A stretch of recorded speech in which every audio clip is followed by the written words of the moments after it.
Right there.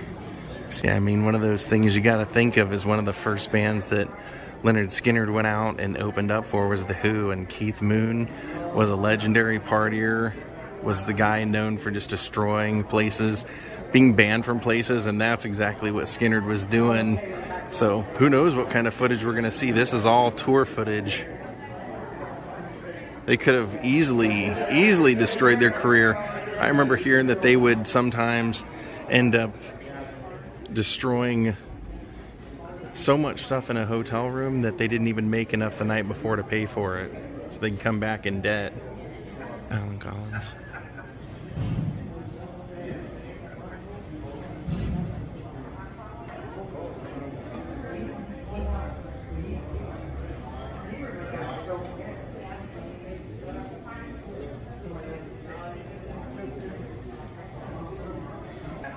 Take a look at this. Look at the balconies and everything up there. That's great.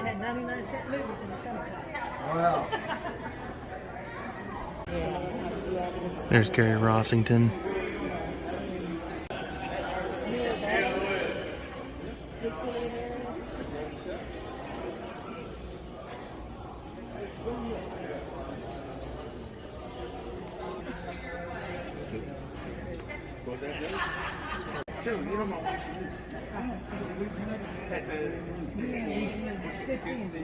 You gonna be there next month? I don't know.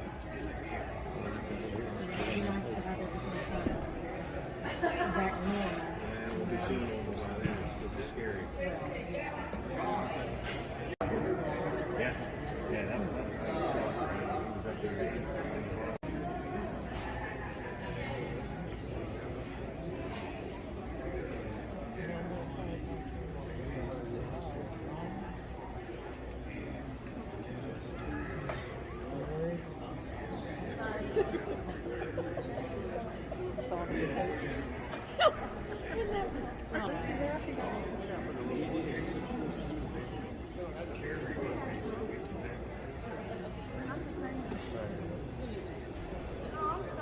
There's Dean. Yeah. We come in 2017.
Here they're out on a speedboat out in the lake, riding around.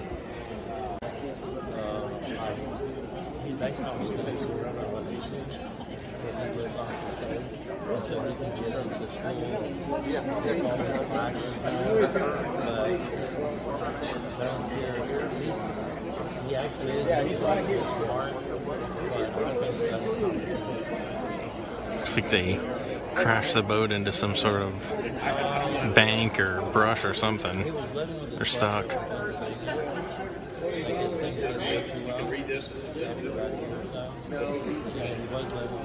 There they go.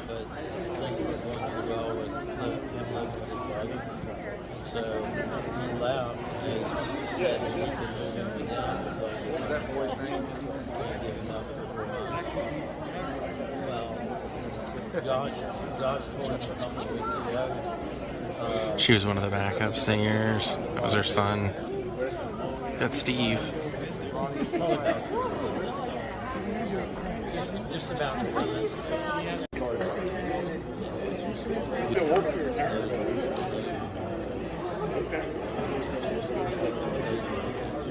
I would guess these are the waters of Jacksonville.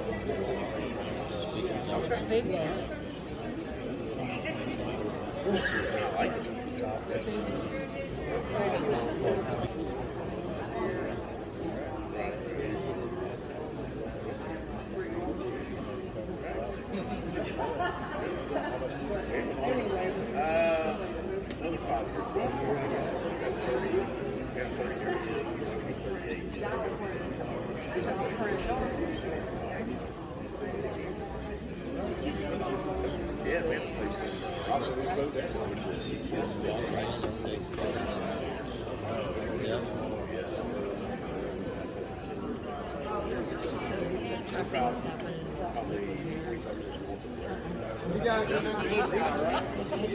Talking about the plane crash, and then we're going to invite Gene and Craig up here after the movies. Gene's got something here, so we're ad-libbing here, you know. This goes for the responders everywhere. You don't think much of them until you need them, and they're saving your ass right there.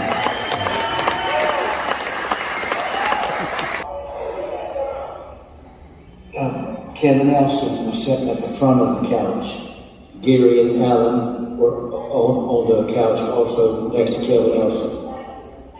Across from them was Steve Gaines and Dean Kilpatrick.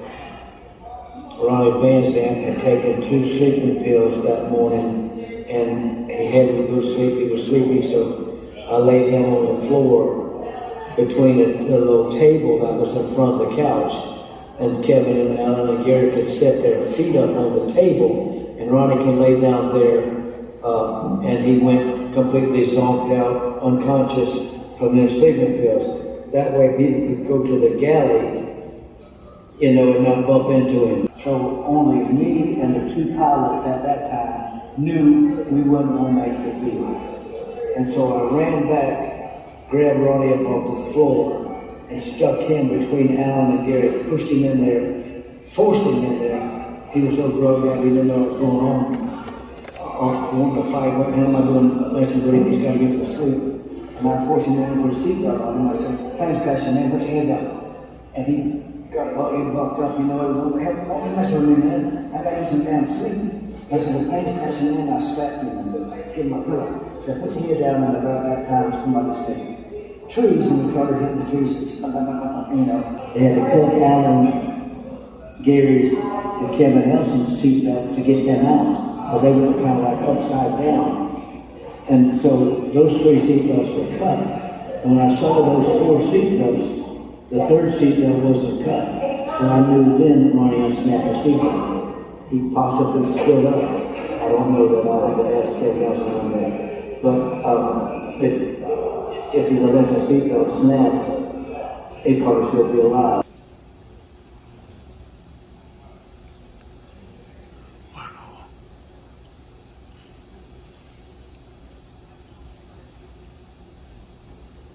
That's the wreckage.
back in junior high school, I played guitar. I was in guitar bands, garage bands at the time. It was a thing to do. Bob Barnes, Alan Collins, they were in my gym class at Lakeshore Junior High.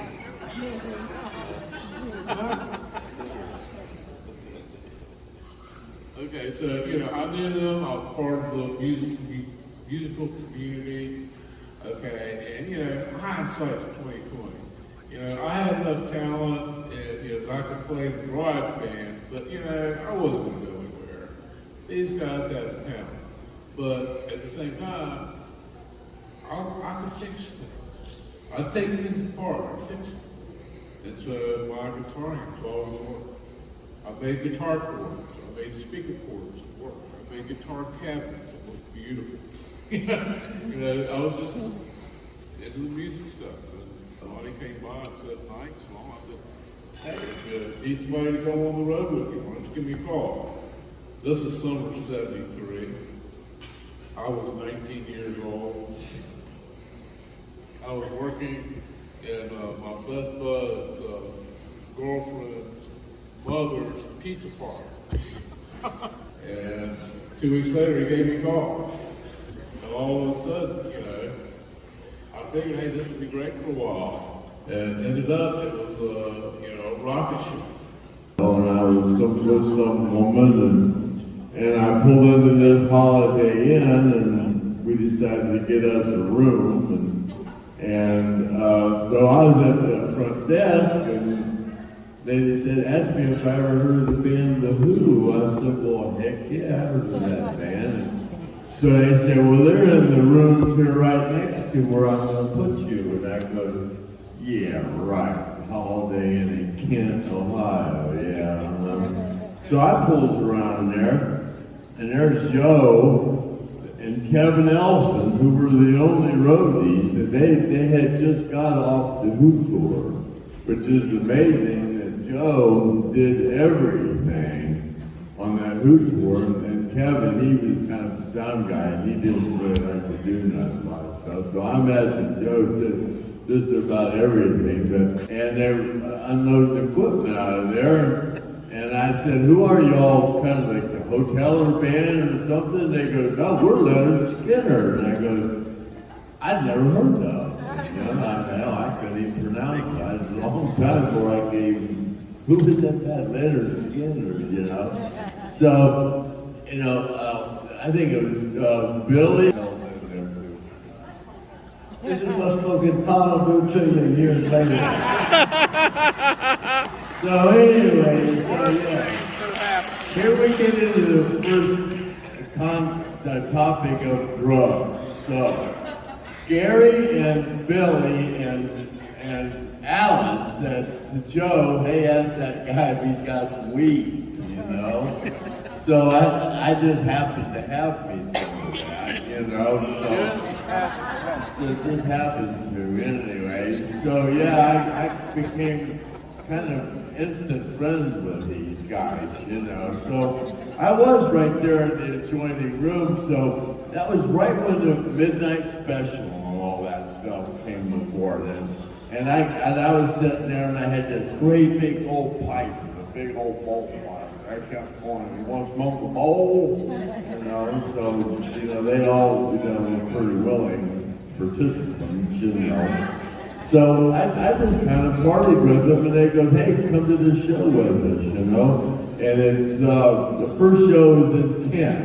So, we kind of parted ways, and Ed King called me at my house and asked me if I had some of that stuff to keep them awake on the drive, sorry. I think I could hook up with something, So they came out to my house, and Ed said, how would you like a job? And I go, doing what? So, we kind of parted ways, and then I get a phone call from a woman in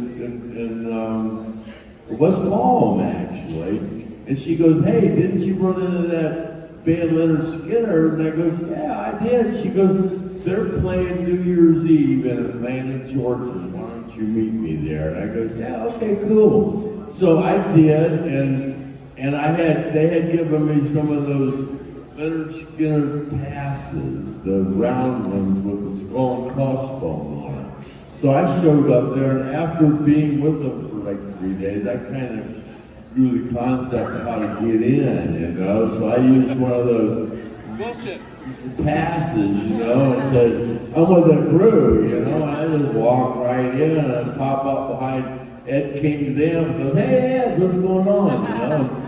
And after the show, he went to Ronnie's room and said, hey, I kind of told this guy from Ohio that I'd give him a job, and Ronnie looked at him like he was nuts, you know, and said, the guy in Ohio, yeah, he was kind of all right guy, but he's a Yankee, you know, and yeah, what are you talking about, Dad? Well, yeah, you know what, I think he'd do pretty good. I really have a feeling about this guy. And Ronnie said, you better be right or I'll kick your ass. And I'll go, I so, the next thing I know, I'm in this van and traveling to Florida, you know. So I stay in this 8 days in with Bob Burns and Ed King and me, $8 a day, you know. So we go out to the Hell House, you know, we're out there rehearsing for like, I don't know, a week, and then all of a sudden, Gary's turn to stay all night. But he acted like he was pulling teeth. He didn't want to do it, you know. I go, man, I'm just staying there at the 8 days in, you know. Hell, I'll stay here, you know. Gary's like, he's about to kiss me, you know. So he goes out and pulls up a piece of cow poop and pulls out a mushroom out from under it, you know, and gives me this mushroom. And Ronnie hands me a 22 rifle and says, here you go, Darko place.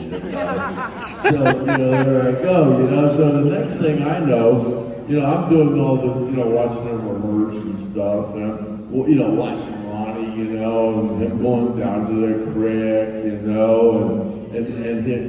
the whole thing, he would just go down to the creek, he'd just tell me, just keep playing that, He'd go down there and he'd write these words, man, and I was just amazed that they would come up with this stuff, and he would just go down there and come up and start singing these words and not write nothing down or nothing, and it's like, God, I can't, the first, it was just amazing. I'll just leave it at that, But next thing I know, me and Joe Barnes is in this McConnell van driving to Los Angeles to do Second Helping. When we get to the record plant, I go in there, and I ate Black Beauties the whole way, and I had Joe Barnes scared to death. He said lay there in the back of the van. Thought we were going to wreck. We picked up a hitchhiker that pulled out a knife. So we get out there and we unload the equipment, and I'm walking out of the damn record plant, and in walks John Lennon. And I said, do you know who you are? And he laughed, and I went over and had breakfast across the street with him. And he went in and stuck his head in the door, and all the band seen him and come out and goes, where's John Lennon? He's over there eating breakfast with Craig, So that was kind of amusing. And then we did the Whiskey A Go-Go. And that was the part where I started being a drum roadie, and I didn't know where the hell to set up the drums at, and they were laughing at me because I didn't know shit from apple butter. But I can tell you that I turned into a pretty good drum roadie after, I kind of learned how to do things, and I turned out to be okay. But then I turned into the stone roadie, then everything just fell apart, But I guess it's Gene's turn now. I thought this is going to be short because he don't talk much. Thank you very much. Folks, it's true. Drugs will warp your mind. hurts. Because every night, every day, I see that plane, I see the look, I see his face. I'm the last person that ever said anything to him. I'm the last voice he ever heard before he died. And I'm the only person that could have stopped that plane, besides the pilot. You know, he overrode me because he was the pilot. And I can give orders or I can take orders. And he was the pilot. But the last thing those two pilots heard was me saying, don't you wish you was on the tarmac like I begged you to do. Now that we're not going to make the field, we're not going to make it. I hope you two guys live through this, because I'm going to beat you to death with my own hands. That's the last thing they heard before they died. You helped Ronnie get inspired to write a song. What's your name? Can you tell us anything about songwriting and inspiration? The song, What's Your Name? Last I was always drunk, you know, so I show up at the gig, after the gig, man, and I'm just gonna go up to my room, you know, and I said, man, I'm gonna go by to check out the bars. I'm going to the bar, and here comes Ronnie, and he's got one with him already, you know. He's got a bottle in one hand and this woman in the other hand, and I guess somebody smarted off to him and said something, and he come out of the bar and he stuck $200 and $200 bills in my shirt pocket and said, I want you to go in there and take care of my light work, because I'm a little busy here, and he done said something to piss me off, and I want him to pay me. I ain't got time. So you go in there and take care of my light work for me. So I went in there and, you know, started some shit with the guy, and we got into it, but, you know, it was like, it didn't last very long, but, you know, like Gary said, hey, that song, What's Your Name, you know, what happened, Gary? And Gary said, well, one of our crew guys, Craig Reed, he was down in the bar, and they got in a fight with this guy, and they figured we was all a bunch of long-haired rednecks, so they threw us out of the bar, you know. So that's about all I got to say about that. Just call you on the telephone. Ooh, baby, I love you. What more can I say? Ooh, baby, I need you. Listen for every day.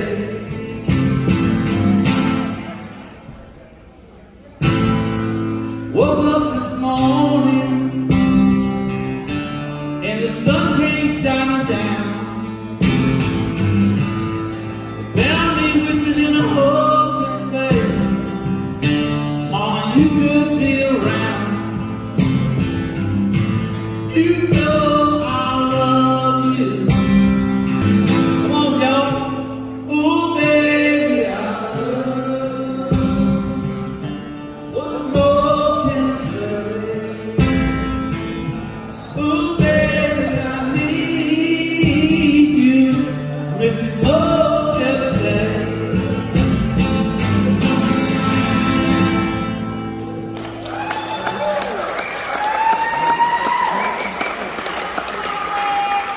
I met a little girl from my hometown. There's Gene. 4 years ago, Justin Stevens. Come here, baby.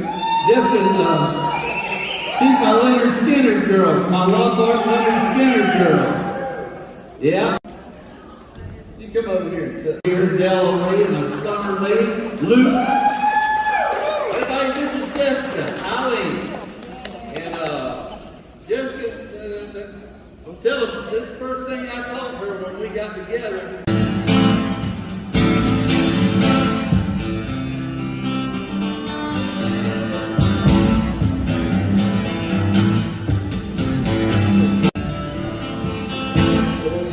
So come to be so small. I never met a man more stranger that lived his life. For down, but I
Listen closely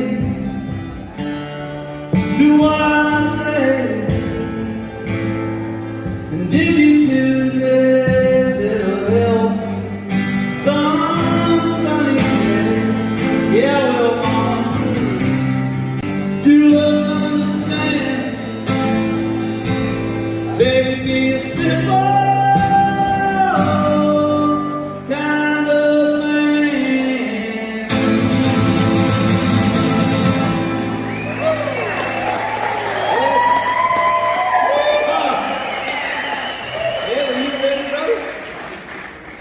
Can y'all hear me? Things away up here, we did a little, There's Gene and Ronnie. it's not a